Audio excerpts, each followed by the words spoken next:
ደራሲ ዶክተር አለማየሁ ዋሴ እሸቴ ዝጎራ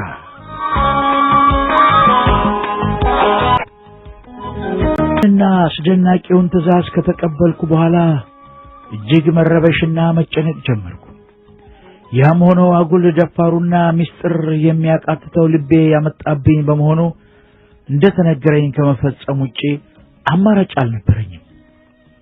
የታዘዝኩትን እጾች አይነትና የሚገኙበትን ስፍራዎች በብዙ ድካም በአስገራሚ ሁኔታ ከተጻፈው የብራና ማስታወሻ ላይ ከተረዳው በኋላ ለፍለጋው ከምሰራበት መስሪያ ቤት የ10 ቀን ፍቃድ ወሰድኩ። ፍለጋውን ለመጀመር ሁሌም ለምርምር ስራዬ መስክ ስወጣ መኪና የሚያከራየኝ ወዳጅ ዘንድ ሄጄ 2H ላንድ ክሩዘር ተከራየሁ። አውላላ ሜዳ ላይ ቆሜ እንዳልቀር መኪናውን በደንብ ፈትሽልኝ፣ ቢበላሽ መጠገን ይቅርና ምኑ እንደተበላሸ እንኳን ማወቅ የምችል አይመስለኝም አልኩት የመኪና አከራዩን።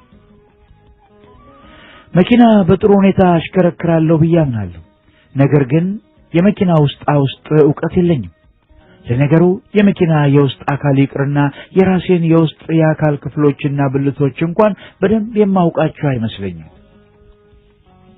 እኛ ሰዎች ስለ ብዙ ውጫዊ ምስጢር ለማወቅ እንጥራለን። ስለ ውስጣዊ የአካል ብልቶቻችን አገልግሎት አሰራርና ችግር ሲገጥማቸው ምን እንደሚሰማን አናውቅም። ብቻ እዚህ አካባቢ ቆረጠኝ፣ ፈለጠኝ፣ ሳጨኝ፣ ፎረሸኝ፣ ወጋኝ፣ ጠዘጠዘኝ፣ በላኝ፣ አቃጠለኝ፣ ነፋኝ ወዘተ ከማለት ውጪ የጉበት ስራው፣ የጣፊያ አገልግሎት፣ የኩላሊት ተግባር፣ የአንጀት የሥራ ድርሻ ምን እንደሆነ አንረዳም። ጉበት ሲቃጠል፣ ኩላሊት ሲበሰብስ፣ አንጀት ሲታጠፍ ምን ምልክት እንደሚሰጥ አናውቅም። ጤናችን ሲታወክ ብቻ የሐኪም እርዳታ ለማግኘት እንጥራለን። በውስጣችን የተሸከምነውን ብልት ጉዳት ከውጭ ያለው ሐኪም አውቆ እንዲነግረን ተስፋ እናደርጋለን። ሕይወት ለባለቤቱ ለራሱ ምስጢር ናትና። ማህበረ ሥላሴ ገዳምን የመጀመሪያ የጉዞ መዳረሻ እንዲሆን ወሰንኩ። የገዳሙን መግቢያና ስለ መንገዱ ለመጠየቅ ሳስብ አንድ ወዳጄ ገዳሙ ያሳተማትን ስለ ገዳሙ አመሰራረትና አጠቃላይ ይዞታ የምታትት ትንሽ መጽሐፍ አምጥቶ ሰጠኝ። ከመጽሐፏ ላይ ከተዘረዘሩት የስልክ ቁጥሮች መካከል ስሞክር አንደኛው ጠራልኝ። አንድ ረጋ ያለ የወንድ ድምፅ ሃሎ አለኝ። ጤና ይስጥልኝ፣ ማህበረ ሥላሴ ገዳም ነው አልኩኝ። አዎ አባቴ አሉ በርካታ። አባቴ እባክዎትን መረጃ ፈልጌ ነበር። ምን አይነት መረጃ አሉኝ። ይኸውልዎት አባቴ፣ እኔ ሲሳይ እባላለሁ። ወደ ገዳሙ መጥቼ ከአባቶች ዘንድ መገናኘት ፈልግ ነበር። እንዴት እንደምመጣ ግን መረጃ የለኝም አልኳቸው። ማን አሉ ስሞትን አሉ። ሲሳይ እባላለሁ። ደህና ነው አሉ። ስሜ አዲስ የሆነባቸው አይመስልም። ቀጠሉና አይ ታዲያ በታህሳስ ማለቂያ አይሻልም? አሁን መንገዱ በሙሉ ዳዋ ለብሷል። አልፎ አልፎም ገበሬዎች በእርሻ ዘግተውታል አሉ። ምክንያቱም የደወልኩት ጥቅምት ወር አጋማሽ ላይ ስለነበረ ነው። አባታችን አማራጭ የለኝም፣ እስከዚያ ድረስ መቆየት አልችልም አልኩና በውስጤ ደግሞ አባይ ጉደል ብለው አለኝ በተሳስ የማን ልብ ይችላል እስከዚያው ድረስ አለ ያገሬ ሰው። በየቀኑ የእድሜን ማጠር ማን በነገራቸው አልኩኝና እባክዎትን በሚችሉት ሁሉ ይርዱኝ ብዬ ተማጸንኳቸው። ኧረ ምን ችግር አለው አባቴ፣ ብቻ እንዳይንገላቱ ብዬ ነው እንጂ አሉና እኔ አብሬዎት እንዳልጓዝ ጎንደር ላይ ስራ ታዝዤ ነው እና ገንዳ ውሃ ከተማ ከመድረሳችሁ በፊት ደረቅ አባይ የምትባል ትንሽ ከተማ ላይ ተገንጥላችሁ ወደ ደቡብ አቅጣጫ ነው የምትሄዱት። መኪና እስካስገባላችሁ ሞክሩና የቀረውን በእግራችሁ ሄዱ። ብቻ ገንዳ ውሃ አድራችሁ ቀደም ብላችሁ ሄዱ። ደረቅ አባይ ላይ ቄስ ገዳሙ የሚባሉ ሰው አሉ፣ እነግራቸውና ይጠብቋችኋል አሉኝ። እግዚአብሔር ይስጥልኝ አባታችን፣ ማን ልበል እርስዎትን? ግን የገዳሙ አበምኔት ነዎት አልኳቸው።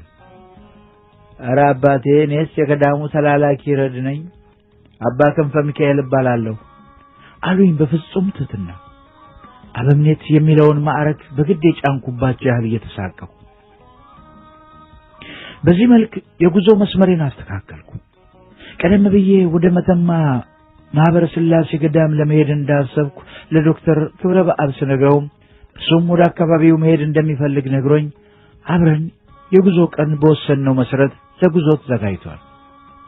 በዚህ መሃል የዶክተር ክብረ በዓል አብሮ አደግ ጓደኛ የሆነ ኮንትራክተር እኔም ተዋውቄው ወዳጄ የሆነ ሽፈራው አብሮን ጭልጋ አይከል ድረስ እንደሚሄድ ነግሮን ሶስቱንን ከባህር ዳር በጠዋት ተነሳን።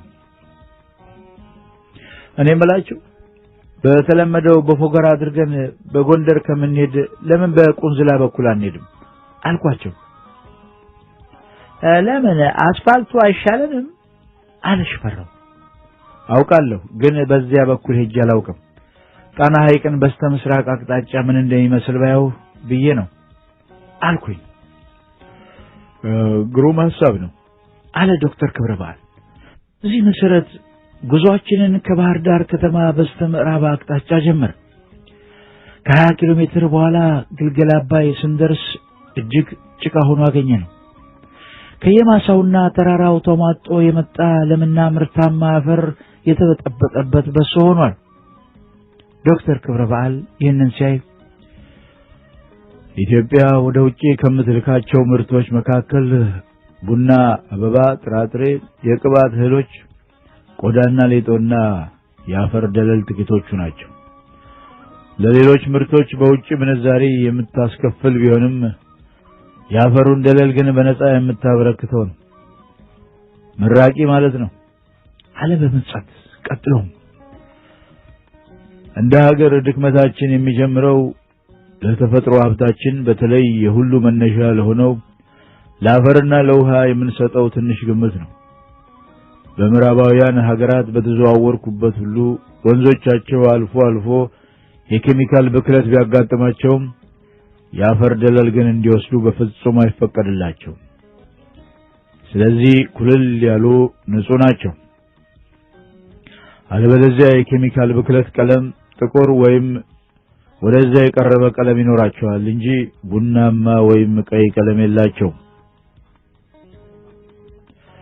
ስለ አፈር መሸርሸር ካነሳው አይቀር የሚገርም መረጃ ልንገራችሁ አለና በአሁኑ ወቅት ከሰሜን ምዕራብ ደጋማው የኢትዮጵያ ክፍል ብቻ 1.2 ቢሊዮን ቶን አፈር በየዓመቱ ከተራሮችና ከእርሻ መሬቶች በጎርፍ እየተጠረገ ወደ ጎረቤት ሀገራት እንደሚጓዝ ጥናቶች ያመለክታሉ። 1.2 ቢሊዮን ቶን አፈር በ2 ሜትር ጥልቀት ብናከማቸው ወደ ጎን ብናነጥፈው 1000 ካሬ ኪሎ ሜትር ወይም 100,000 ሄክታር ቦታ ያካልላል። ይህም በአሁኑ አወቃቀር በአማካይ አንድ ትልቅ ወረዳ ይሸፍናል። ስለዚህ በየዓመቱ በወንዞቻችን አንዳንድ ወረዳ እናጣለን ማለት ነው። ይህ በድንበር መግፋት በጎረቤት ሀገር ቢወሰድብን ምን ያህል እንደሚያበሳጨንና ተደፈርን ብለን ወደ ጦር ግንባር በወኔ ለመሄድ እንደምንነሳሳ መገመት ይቻላል። ያ ኢትዮጵያውያን ለዳር ድንበራችን የምናሳየው ጀግንነታችን ያህል ለመሃል ሀገር መሬት መጎሳቆል ሲሆን ግን ጅላጅልነታችን መታየቱ አልቀረም አለና ራሱን በቁጭት ከመኪናው ወንበር መደገፊያ ጋር መታ አረገው። በንግግሩ ብርታት ሁላችንም በዝምታ ተዋጠን። በመካከል ጨዋታ ለመቀየር በማሰብ ሽፌ ለምን ጉዳይ ነው ጭልጋ የምትሄደው አልኩት ሽፈራው። ምን እባክህ አንድ የጤና ጣቢያ ለመገንባት ጨረታ አሸንፌ ስራውን አጠናቅቄ ቀሪ ገንዘብ ለማስለቀቅ ርክክብ ሲደረግ እንደው አንድ ገገማ የሆነ ተቆጣጣሪ መሐንዲስ ነኝ ባይ አስቸግሮኝ ለእርሱ እየሄድኩ ነው። ከእናንተ ጋር ለመጫወት ብዬ ነው እንጂ የሳይት መሐንዲስ ትናንት መኪናዬን ይዞት ሄዶ እየጠበቀኝ ነው አለ። ምንድነው ችግሩ? በዲዛይኑ መሰረት አልሰራችሁትም እንዴ አልኩት። ፈራው የማያሳምን ነገር ለረጅም ሰዓታት ሲነግረን ቆየና ባክቶ ድሮማ ሀበሻ ምቀኛ ነው፣ አሁን ትንሽ አለ ሰው አፉን ይዘጋል አለ። ዶክተር ክብረ በዓል የሽፈራውን ንግግር ስላልተመቸው ማዶ ማዶ ሲያይ ነበር። በመካከል ሀበሻ ምቀኛ ነው ሲል ግን ፊቱ ልውጥ አለና ስማ ሽፈራው፣ በጣም ታሳዝናለህ። ያልዘራኸውን ስታጭድ፣ ያልከመርከውን ስትወቃ፣ ያላቦካኸውን ስትጋግር፣ ያላነጎትከውን ስትጎርስ ለምን ሲልህ ሀበሻ ምቀኛ ነው ትለዋለህ እንጂ ሀበሻ እኮ ፍትሃዊ ነው። የሕፃኑን ጡጦ ያረጋዩን ከዘራ፣ የሟይቱን ምርኩስ ስትቀማ፣ የድሃውን ጉሮሮ ስትዘጋ ለምን ሲል ምቀኛ ትለዋለህ? ስማ ሀበሻ ፍትሃዊ እንጂ ምቀኛ አይደለም። ከጭንቅላትህ በእጅጉ የገዘፈ ባርኔጣ ደፍተህ፣ ከእግርህ የረዘመ ጫማ አድርገህ፣ ከትከሻህ የሰፋ ካባ ደርበህ ልትቆፈስ ስትሞክር እርግጥ አያደንቅልህም፣ ይልቁንም ሊሸረድድህ ይችላል። ያን ጊዜ ተወባክ ሀበሻ ድሮ ምቀኛ ነው ትለዋለህ። አንድ ጊዜ እንደው ቤተሰቡን እንኳን በአግባቡ የማያስተዳድር ሰው የሀገር ሚኒስትር ሲሆን ስሙን በአግባቡ መግለጽ የማይችል ሉዓላዊትና ጥንታዊት ሀገር እንዲወክል አምባሳደር ሆኖ ሲሾም ምን ገዝቶ እንዴት ሸጦ ስንት አትርፎ እንዳደገ ሳይታወቅ በአቋራጭ ሀብት ማማ ላይ ሲቀመጥ እንዴት ነው ነገሩ ሲል ተወባክ ድሮም ታዳጊ ሀገር መፈጠር መከራ ነው ትላለህ። ጅማትህ እስኪቆማጠር፣ ሳምባህ እስኪወጠር፣ ተረከዝህ እስኪነቃ፣ ወዝህ እስኪንቆረቆር እንደ ኃይሌ ተፈትለክ እንደ ደራርቱ ሩጥና ክበር፣ ማን ይመቀኛል? ደራርቱ ወርቅ ብትለብስ፣ ጥሩነሽና መሰረት ሐር ቢያገለድሙ ማን ይቃወማቸዋል? ቀነኒሳ የወርቅ ዝናር ታጥቆ ቢዞር፣ ኃይሌ በህንጻ ላይ ህንጻ በፎቅ ላይ ፎቅ ቢያቆም ማን ቅር ይለዋል? ማንስ አይኑ ደም ይለብሳል? አንተ ግን የህዝብን ሀብት ዘርፈህ፣ የመንግስትን በጀት ሞጭልፈህ፣ አየር ባየር ተንሳፈህ በሀብት ለመንሳፈፍ ስትሞክር ለምን ብሎ ሲጠይቅህ ምቀኛ ትለዋለህ። ነጋው ግን ከግብጽ ብትመጣም በመልካም ስራህ አቡዬ ይልሃል። ግፈኞች ታሪክህን ቢሰቅሉት ተሰቀለ ቢሉኝ ዝናሩ ነው ብዬ ለካስ በላይ ኖሯል ትልቁ ሰውዬ እያለ ስምህን ከመቃብር በላይ ያውላል። ሀበሻ ውለታ የማይረሳ የዘመን ነፋስ የማይወስደው ሚዛናዊ ፍትሃዊ ህዝብ መሆኑን አትርሳ። ሞለጭላጫ ዘመነኛ ጥባቴ የራሱን የረከሰ ምግባር ለመሸፈን የወጣበትን ባህር ቢመርዘውም የውሃው ጣዕም የማይቀየር ጣፋጭ ነው አለ አመልካች ጣቱን ወደ ላይ አንስቶ እያወሳወሰ። ዶክተር ክብረ በዓል እንደ ደጋ በረዶ በአንዴ መዓቱን ሲያፈሰው ሽፈራው ግብረ ገብነት የሚጠብቅ ሰው ባይሆንም ቀናና ገራገር ነውና በዶክተር ክብረ በዓል አልተቀየመም። ዶክተር ክብረ በዓልና ሽፈራው አብሮ አደግ ጓደኛሞች ሆነው ከአንድ ትምህርት ቤት የጨረሱ ቢሆኑም የህይወት ፍልስፍናቸውና መርሃቸው የሰሜንና የደቡብ ዋልታን ያህል እየተራራቀ ነው። ሽፈራው በሲቪል ምህንድስና ሙያ በውጭ ሀገር የተማረ ሲሆን የራሱ የኮንስትራክሽን ተቋራጭነት ድርጅት አቋቁሞ አጭር በሚባል ጊዜ ውስጥ ባለሀብት ለመባል በቅቷል። ከዶክተር ክብረ በዓል ጋር የሚያለያያቸው ጉዳይ ቢኖር ይኸው የሀብት ጉዳይ ነው። ለሽፈራው ገንዘብ እስካገኘ ድረስ ማንኛውንም ስልትና መንገድ መጠቀም ብልህነት ነው። ለዶክተር ክብረ በዓል ደግሞ ሀብት ማግኘት ብቻ ሳይሆን ሂደቱም ከሞራልና ከሕግ አንጻር መታየት አለበት ባይ ነው። በብዙ ነገር የሚግባቡ ቢሆንም በዚህ ጉዳይ ግን ክብረ በዓል ሽፈራውን ሁልጊዜ ይነቅፈዋል። እንዲያውም ስኬቱን ይጠየፈዋል ማለት ይቀላል። ሲሳይ ጠላት ያንተነህ ከዚህ አብሾም ደብተራ ጋር ይዘኸኝ የመጣህ መርጌታ አይነ ሁሉ በልጅነቱ የሰጡት አብሾ ሳይበዛበት አልቀረም መሰል እንደው ሜዳና ተራራማ ሲያይ ጭራሽ ይነሳበታል አለ ሽፈራው። በዚህ ስንሳሳቅ ቆይተን ክብረ በዓል ድንገት አቁም አለኝ። አንድ አርሶ አደር ከማሳው መሃል ያለች ቁጥቋጦ እየጨፈጨፈ አይቶት ነው። መኪናውን በፍጥነት ለማቆም እየሞከርኩ ያለ በሩን ከፍቶ ዱብ አለና ወደ ገበሬው ሲሄድ እንደኔ መስሎ ብትጮህበትና ብዙ ብትፈላሰፍ በያዘው መጥረቢያ እግርህን እንዳያሳጥርልህ አለው ሽፈራው።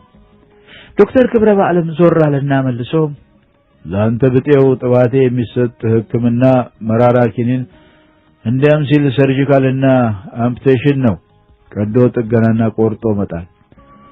ለዚህ ምስኪን አርሶ አደር ግን እንደ ማሳጅ ያለ ነው አታስብ አለ። መቼም ንግግሩ ከእርሱ እይታ ጎን ለቆመ ቅቤ ሲያጠጣ፣ በተቃራኒው ለቆመ ግን አጥንት ድረስ ዘልቆ ይጠሰጥሳል። እኔ የስነ ምህዳር ባለሙያ ብሆንም ዶክተር ክብረ በዓል በተለይ ስለ ስርዓተ ምህዳርና ብዝሃ ሕይወት ሲናገር ጣልቃ መግባት አልፈልግም። ሙያውን የላኛው የሳይንስ ጫፍ አድርሶ አወሳስቦ ማቅረብም ሆነ ምንም ግንዛቤ የሌለው ቀለል አድርጎ ማቅረብ ተክኖበታል። ዲያው በጥቅሉ ለሁሉም በልኩ እየሰፋ የማቅረብ ችሎታው ሁሌም በጣም ይገርመኛል። በአንድ ሙያ ውስጥ ያለን ሰዎች ከሙያ ባህር አንዳንዶቹ በበርሜል ሲቀዱ፣ የኔ ቢጤው ደግሞ በቀዳዳ ጣሳ ይቀዳና መግለጽም በተግበርም ላይ ይተፈተፋል። ከአርሶ አደሩ ጋር እንደደረስን በትህትና ሰላምታ ካቀረበለት በኋላ ለምንድን ነው እጽዋቱን የምትጨፈጭፈው አለው በርካታ። ምን ያደርጋል የነፍሳት የአይጥና የአራዊት መሸሸጊያ ይሆናል እንጂ አለ አርሶ አደሩ። እና ነፍሳትና አራዊት ቢኖሩ ምን ይጎዳዋል? አሯ ነፍሳትና አራዊት ደግሞ ምን ጥቅም አላቸው? የእነሱ ቀረቤታ ደግም አይልም አለ። ዶክተር ክብረ በዓል ረጅሙ ተነፈሰና እንደሱ መረዳት ትክክል አይደለም። ይኸውልህ ምን መሰለህ፣ ሰብል ምርት የሚሰጠው በሴትና በወንድ አበባ ተራክቦ ተፈጽሞና ተክሎቹ እርስ በርሳቸው ተዳቅለው ነው። እጽዋቶች ዘር ለመስጠት እንደ እንስሳት ተንቀሳቅሰው ወንዱ ወደ ሴቷ ሄዶ ተራክቦ መፈጸም አይችሉም የተተከሉ ስለሆነ። ስለሆነም ዘር ለመስጠት ተራክቦ መፈጸም አለበት። ተራክቦ ለመፈጸም ደግሞ ዘረመል አሸጋጋሪ ረዳት ያስፈልጋቸዋል። አንተ አራዊት ወይም ነፍሳት የምትላቸው ደግሞ በተፈጥሮ ሚስጥር ይህንን የሚያከናውኑ ናቸው። ባቄላ ወይም ማተር ወይም ኑግ ዘርተህ ጥሩ ዝናብ ስለጣለልህ በደንብ አለስልሰህ ስላረስክ ወይም በቂ ማዳበሪያና ምርጥ ዘር ስለተጠቀምክ ብቻ ምርት አይገኝም። በአበባ ወቅት እነዚያ ነፍሳት ተክሎቹን ካላዳቀሏቸው አነስተኛ ምርት በጊዜ ሂደትም የመከነ ዘር ታገኛለህ አለው። አርሶ አደሩም በመገረም እየተከታተለው ነበር። እናም እነዚህ ነፍሳት በማሳው መካከል ይሁን ድንበር ላይ በየህዳጉ ባሉ ሳርና ቁጥቋጦ ይኖራሉ። አንተ ሰብልህን ዘርተህ ሲያብብ ተፈጥሯዊና መሰረታዊ የዘረመል አሸጋጋሪነት ስራቸውን ይሰራሉ።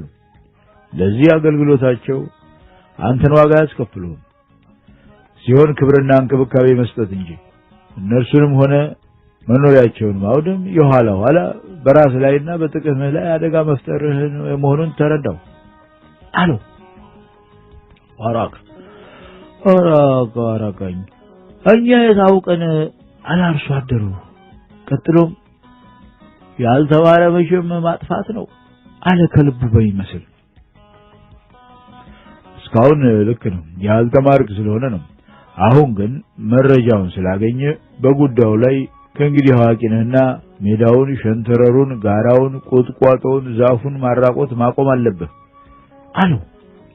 አሯ ከእንግዲህማ እንዴት ሆኖ እንዲያው እኛ እኮ ምን ነው የጥራጥሬ ምርት እምቢ አለን ዘመኑ ይሆን እያልን ነበር አለ ዜማ ባለው ቃና።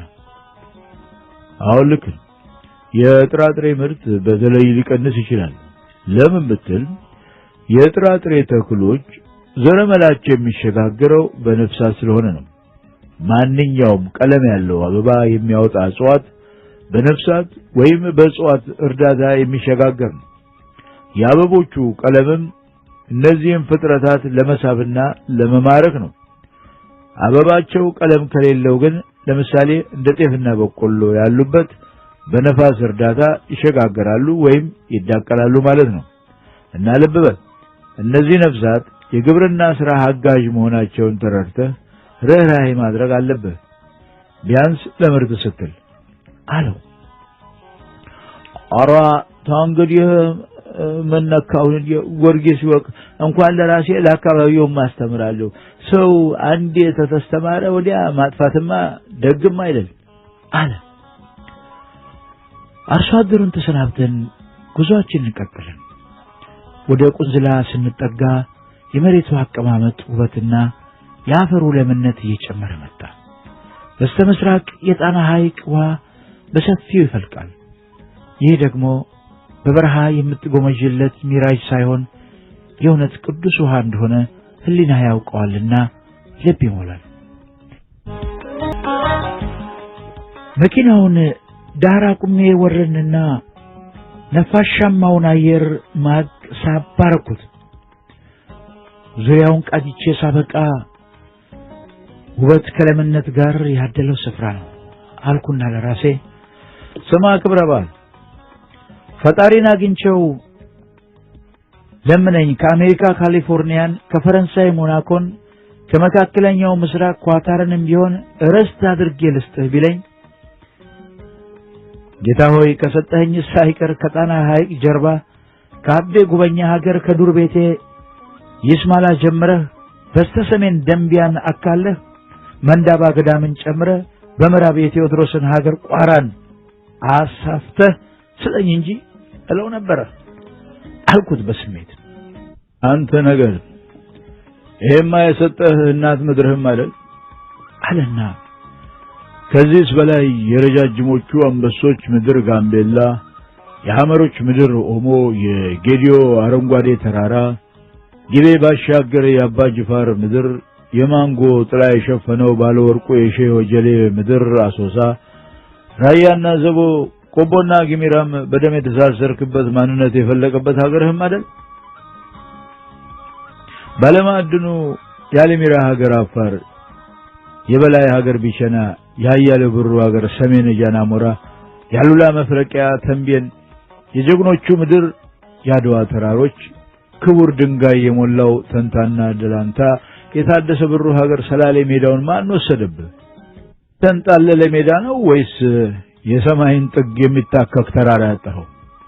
በረዶ የሚፈላበት ቀዝቃዛ ስፍራ ወይስ ጭው ያለ በረሃ ግመል የሚጎማለልበት ሀገር? ውሃ የሚተኛበት ረግረግ ወይስ የተንጣፈፈ መሬት? አሳ የሞላባቸው ሐይቆች ወይስ ጨው የሟሟበት ሐይቅ አፍዴራ? የዕጣንና ሙጫ የበረሃ ደን ወይስ ዝግባና ቀረሮ ያለበት ጫካ? ምን ጎደለብህ አለኝ። በዚህ መካከል ሽፈራው እየሳቀ ሲሳይ ክብረ በዓልን አትስመው፣ የሌላ ክልል ሁሉ እየጠራ ሀገርህ ነው እያለህ እያነሳሳህ ነው። ከአሜሪካ ሲአይኤ ይዞት የመጣው ድብቅ ተልእኮ ሳይኖረው አይቀርም አለ። ታዲያ የተለያየ ክልል ቢሆንስ ያው አንድ ሀገር አይደለም እንዴ አልኩት ባነጋገሩ እየሳኩ። በቃ እንግዲህ አንተም ከተጨመርክ ጭልጋ ስንደርስ ሕገ መንግስቱን በኃይል ለመናድ ሲመካከሩ አገኘኋቸው ብዬ እንደማስቀፈድዳችሁ ወቁ አለ። ዶክተር ክብረ በዓል ቀበል አደረገና እንዴ ሕገ መንግስት የአንድ ሀገር ዜጎች አብሮ የመኖር ቃል ኪዳን ሰነድ መሆኑ ቀርቶ ዝንጀሮ የሚነደው የገብስ ነዶ ክምር አስመሰልከው እኮ ሲል ሁላችንም ተያይዘን ሳቅን። ለማንኛውም እኔ እንጃ ብቻ ይህ ሁሉ ጸጋ የሞላበት ሀገር የኔ ያልመስልሃለኝ። ፈጣሪ ምናልባት በሙሉ ልቡ መርቆ አልሰጠንም ማለት ነው አልኩት ዶክተር ክብረ በዓልን ወደ መጀመሪያው የውይይታችን ርዕስ መልሼ። እንዴት አለኝ። ታዲያ በዚህ ስፍራ ድህነት ምን አባቱ ይሰራል? ጉስቁልናስ ማን ፈቀደለት አልኩት። እርሱስ እውነትህን ይህን ምስጢር ከመፍታት የማርስን ምንነት ማወቅ ሳይቀል አይቀርም አለና ዋናው ችግራችን ግን የራሳችን የሥራ ስልት የኛ የሆነ የሥራ ቀመር ከማንነታችን የሚመነጭ የእድገትና ብልጽግና ሐሳቤ ሳናዳብር ሁሉንም ከውጭ ለመቅዳትና ለመኮረጅ መሞከራችን እንዲሁም በቸገረን ቁጥር ፈጣሪን እያማረርን ለልመና እጃችንን መዘርጋት እንደ ስልት ማሰባችን ይመስለኛል ሲል ሽፈራው ጣልቃ ገብቶ በችግር ጊዜ እርዳታ መጠየቅ ወይም ልምድ ከውጭ መቅሰም ምን ክፋት አለበት አለ። ዶክተር ክብረ በዓል ቀበል አድርጎ በእርግጥ ልምድ መቅሰም ነውር አይደለም፣ ነገር ግን ያለህንና የጎደለህን ሳታውቅ ሁሉንም አግበስብሰህ ከውጭ እማራለሁ ብትል ውጤት አያመጣም። ከውጭ የተቀዳውም ሆነ እኮ በአጓጓ አይታወቅም አለና አስከትሎም ከገና ዛፍ እስከ ኢንጂነሪንግ፣ ከወይዛዝርት የቁንጅና ውድድር እስከ እርሻ መካናይዜሽን፣ ከእንግሊዝ የገበታ ስርዓት እስከ ጃፓኑ ካይዘን ፍልስፍና ሁሉን ሳንመርጥ እንደወረደ መቅዳት ሆነ እንጂ እርግጥ ሙያ ከጎረቤት ልትባል ትችላለህ። መስራት የምትችለው ግን ቤትህ ባፈራው ብቻ።